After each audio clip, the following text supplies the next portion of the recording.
Hi hello ನಮಸ್ಕಾರ welcome to our Ashu kitchen channel. ನಾನು ನಿಮ್ಮ ಅಶು ವೆಂಕಟೇಶ್. ಮದ್ದೂರು ಅನ್ನೋ ಹೆಸರು ಕೇಳಿದ ತಕ್ಷಣ ನಮಗೆ ನೆನಪು ಬರೋದು ಅಂದರೆ ಮದ್ದೂರು ವಡೆ. ಸಾಮಾನ್ಯವಾಗಿ ನಾವೆಲ್ಲ ಟ್ರೈನಲ್ಲಿ ಓಡಾಡಬೇಕಾದ್ರೆ ಈ ವಡೆನ ತಿಂದಿರ್ತೀವಿ. ತುಂಬ ಟೇಸ್ಟಿಯಾಗಿರುತ್ತೆ. ಬನ್ನಿ ಹಾಗಾದರೆ ಮನೆಯಲ್ಲೇ ಈಸಿಯಾಗಿ ಕ್ರಿಸ್ಪಿಯಾಗಿ ಸಿಂಪಲ್ಲಾಗಿ ಯಾವ ರೀತಿ ಮಾಡ್ಬೋದು ಅಂತ ಹೇಳಿ ತಿಳಿಸ್ಕೊಡ್ತೀನಿ. ರೆಸಿಪಿನ ಸ್ಟಾರ್ಟ್ ಮಾಡೋಣ. ಮೊದಲಿಗೆ ಒಂದು ಮಿಕ್ಸಿಂಗ್ ಬೌಲ್ಗೆ 1 ಕಪ್ಪಷ್ಟು ರವೆ, ನಾವು ಯಾವುದರಲ್ಲಿ ಅಳತೆ ಮಾಡಿ ರವೆ ತೊಗೊಂಡಿರ್ತೀವಿ ಅದರಲ್ಲೇ 1 ಕಪ್ಪಷ್ಟು ಮೈದಾ ತೊಗೋಬೇಕು. ಇದೆರಡನ್ನೂ ಸೇರಿಸಿದ್ಮೇಲೆ ಇದಕ್ಕೆ ರವೆ ವಡೆ ಕ್ರಿಸ್ಪಿಯಾಗಿ ಬರೋದಕ್ಕೋಸ್ಕರ 2 ಟೇಬಲ್ ಸ್ಪೂನಷ್ಟು ಅಕ್ಕಿ ಹಿಟ್ಟನ್ನು ಹಾಕ್ಕೊತಾ ಇದ್ದೀನಿ. ಇದನ್ನು ಒಂದ್ಸರಿ ನೀಟಾಗಿ ಮಿಕ್ಸ್ ಮಾಡ್ಕೋಬೇಕಾಗತ್ತೆ. ಈ ಮೂರನ್ನು ಕೂಡ ರವೆ, ಮೈದಾ ಮತ್ತು ಅಕ್ಕಿ ಹಿಟ್ಟನ್ನು ನೀಟಾಗಿ ಮಿಕ್ಸ್ ಮಾಡ್ಕೋಬೇಕು. ನಂತರ ಸಣ್ಣದಾಗಿ ಗೋಡಂಬಿನ 8 ಪೀಸಷ್ಟು ಚಿಕ್ಕದಾಗಿ ಕಟ್ ಮಾಡಿ ಇಟ್ಕೊಂಡಿರೋವಂಥದ್ದನ್ನು ಹಾಕಿ ಸೇರಿಸ್ಕೋಬೇಕು. 4 ಟೇಬಲ್ ಸ್ಪೂನಷ್ಟು ಕಡಲೆಕಾಯಿ ಬೀಜನ ಸ್ವಲ್ಪ ಬೆಚ್ಚಗೆ ಹುರಿದು ಅದರದ್ದು ಸಿಪ್ಪೆ ತೆಗೆದು ರೌಂಡಲ್ಲಿ ಮಿಕ್ಸಿಲಿ 1 ರೌಂಡ್ ಕ್ರಷ್ ಮಾಡಿಕೊಂಡ್ರೆ ಸಾಕಾಗುತ್ತೆ. ಅದರ ಜೊತೆ 1 ಟೇಬಲ್ ಸ್ಪೂನಷ್ಟು ಬಿಳಿ ಎಳ್ಳು, ಒಂದು ಸ್ವಲ್ಪ ಕರಿಬೇವಿನ ಸೊಪ್ಪು, 5 ರಿಂದ 6 ಹಸಿಮೆಣಸಿನಕಾಯಿ, ನಿಮಗೆ ಖಾರ ಕಡಿಮೆ ಬೇಕಾದರೆ ಖಾರ ಕಡಿಮೆ ಹಾಕೋಬೋದು, 1 ಇಂಚಷ್ಟು ಶುಂಠಿನ ಸಣ್ಣದಾಗಿ ಇಟ್ಕೊಂಡಿರೋ ಅಂಥದ್ದು, 2 ಈರುಳ್ಳಿನ ಈ ರೀತಿ ದೊಡ್ಡದಾಗಿ ಸ್ಲೈಸ್ ಮಾಡಿ ಇಟ್ಕೊಂಡಿರೋ ಅಂಥದ್ದು, ಬೇಕಾದರೆ ಸಣ್ಣದಾಗಿ ಕೂಡ ನೀವು ಹೆಚ್ಚು ಹಾಕೋಬೋದು. ಅದಕ್ಕೆ ರುಚಿಗೆ ತಕ್ಕಷ್ಟು ಉಪ್ಪನ್ನು ಹಾಕಿ ನೀಟಾಗಿ ಒಂದ್ಸರಿ ನಾವು ಇದನ್ನು ಮಿಕ್ಸ್ ಮಾಡ್ಕೋಬೇಕಾಗತ್ತೆ. 1-2 ನಿಮಿಷ ಈರುಳ್ಳಿದೆಲ್ಲ ನೀಟಾಗಿ ಅಬ್ಸರ್ವ್ ಆಗೋ ಥರ ಅದಕ್ಕೆ ಮಿಕ್ಸ್ ಮಾಡ್ಕೋಬೇಕಾಗತ್ತೆ. ಇವಾಗ ನಾವು ಇದಕ್ಕೆ 2 ಟೇಬಲ್ ಸ್ಪೂನಷ್ಟು ದೊಡ್ಡ ಚಮಚದಲ್ಲಿ 2 ಚಮಚದಷ್ಟು ಎಣ್ಣೆನ ಕಾದಿರೋ ಎಣ್ಣೆನ ಹಾಕಬೇಕು. ಕಾದಿರೋ ಎಣ್ಣೆ ಹಾಕಿ ನೀಟಾಗಿ ಇದನ್ನು ಕಲಸಿಟ್ಕೋಬೇಕಾಗತ್ತೆ. ಇದನ್ನು ಒಂದ್ಸರಿ ನೀಟಾಗಿ ಎಣ್ಣೆ ಎಲ್ಲ ಹಾಕಿದ ಮೇಲೆ ಮಿಕ್ಸ್ ಮಾಡಿದ್ಮೇಲೆ ನಾವು ಇದು ಸ್ವಲ್ಪ ಸ್ವಲ್ಪ ಪ್ರಮಾಣದಲ್ಲಿ ನೀರನ್ನು ಹಾಕ್ತಾ ಕಲಿಸ್ಬೇಕಾಗುತ್ತೆ. ತುಂಬ ತೆಳುವಾಗೂ ಇರಬಾರ್ದು, ತುಂಬ ಗಟ್ಟಿಯಾಗೂ ಇರಬಾರ್ದು. ನಮಗೆ ಪಕೋಡ ಮಾಡೋದಕ್ಕೆ ನಾವು ಯಾವ ಹದಕ್ಕೆ ಹಿಟ್ಟನ್ನು ಕಲಿಸ್ಕೊತೀವಿ ಅದೇ ಹದಕ್ಕೆ ಕಲಿಸ್ಕೊಂಡ್ರೆ ಸಾಕಾಗುತ್ತೆ.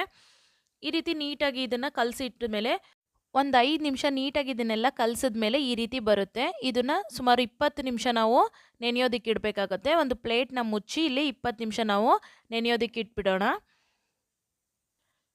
20 ನಿಮಿಷಗಳ ನಂತರ ನಾವು ಎಣ್ಣೆನ ಕಾಯೋದಕ್ಕೆ ಇಡೋಣ ಡೀಪ್ ಫ್ರೈ ಮಾಡೋದಕ್ಕೋಸ್ಕರ. ಇವಾಗ ನಮಗೆ ಹಿಟ್ಟು ಕೂಡ ನೀಟಾಗಿ ನೆಂದಿದೆ. 2 ಕೈಗೆ ನಾವು ಈ ರೀತಿ ಎಣ್ಣೆ ಸರಿವಿ ಒಂದು ಚಪಾತಿ ಉಂಡೆನ ಒಂದು ಚಪಾತಿ ಮಾಡೋದಕ್ಕೆ ಎಷ್ಟು ಹಿಟ್ಟು ತೊಗೊತೀವಿ ಅಷ್ಟು ಹಿಟ್ಟನ್ನ ತೊಗೊಂಡು ಈ ರೀತಿ ನಾವು ನೀಟಾಗಿ ತಟ್ಕೋಬೇಕಾಗತ್ತೆ. ಇದು ನಿಪ್ಪಟ್ಟಷ್ಟು ತೆಳುವಾಗೂ ಇರಬಾರ್ದು, ಒಡೆಯಷ್ಟು ಗಟ್ಟಿಯಾಗಿ ಇರಬಾರ್ದು, ಅದರ ಮೀಡಿಯಮಲ್ಲಿ ಇರಬೇಕು. ಎಣ್ಣೆ ಕೂಡ ಮೀಡಿಯಮ್ ಫ್ಲೇಮಲ್ಲಿ ನಾವು ಕಾಯಿಸ್ತಾ ಇರಬೇಕಾಗತ್ತೆ. ಈ ರೀತಿ ನಾವು ಒಂದೊಂದಾಗಿ ತಟ್ಟಿ ನಾವು ಎಣ್ಣೆ ಒಳಗಡೆ ಹಾಕಬೇಕಾಗತ್ತೆ. ಈ ರೀತಿ ನಾವು ಸುಮಾರು ಇಲ್ಲಿ 4 ವಡೆಗಳಾಗೋಷ್ಟನ್ನು ನಾನಿಲ್ಲಿ ಹಾಕ್ತಾ ಇದ್ದೀನಿ.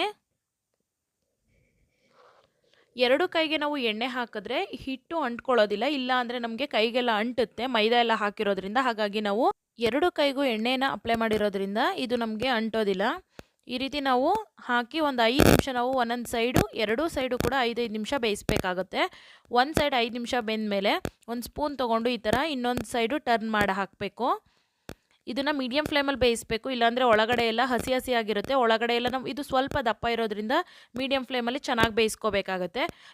ಇನ್ನೊಂದು ಸೈಡಲ್ಲಿ ನಾವು ಇನ್ನೊಂದು 5 ನಿಮಿಷ ಬೇಯಿಸಿದ್ಮೇಲೆ ನಮಗೆ ಕ್ರಿಸ್ಪಿಯಾದಂತಹ ಟೇಸ್ಟಿಯಾದಂತಹ ಸೇಮ್ ನಿಮಗೆ ಮದ್ದೂರಲ್ಲಿ ಏನು ವಡೆ ಸಿಗುತ್ತೆ ಅದೇ ಟೇಸ್ಟ್ ವಡೆನ ನೀವು ಮನೇಲಿ ಕೂಡ ಮಾಡ್ಕೊಬೋದು.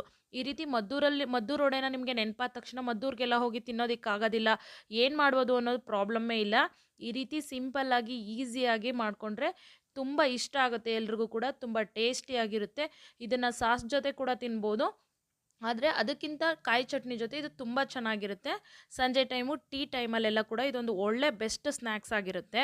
ನೀವು ಕೂಡ ಒಂದ್ಸರಿ ಟ್ರೈ ಮಾಡಿ ಕಮೆಂಟ್ ಮಾಡಿ ತಿಳಿಸಿ ಯಾವ ರೀತಿ ಬಂತು ಅಂತ ಹೇಳಿ. ಯಾರೆಲ್ಲ ನಮ್ಮ ಚಾನಲ್ ನೋಡ್ತಿದ್ದೀವಿ ಇನ್ನೂ ಸಬ್ಸ್ಕ್ರೈಬ್ ಮಾಡಿಲ್ಲ ದಯವಿಟ್ಟು ಸಬ್ಸ್ಕ್ರೈಬ್ ಮಾಡಿ. ಹೊಸ ವಿಡಿಯೋಗಳ ನೋಟಿಫಿಕೇಷನ್ಗಾಗಿ ಬೆಲ್ ಬಟನನ್ನು ಕ್ಲಿಕ್ ಮಾಡಿ. ಈ ವಿಡಿಯೋ ನಿಮಗೆ ಇಷ್ಟ ಆದಲ್ಲಿ ಲೈಕ್ ಮಾಡಿ ಮತ್ತು ಶೇರ್ ಮಾಡಿ. Thanks for watching.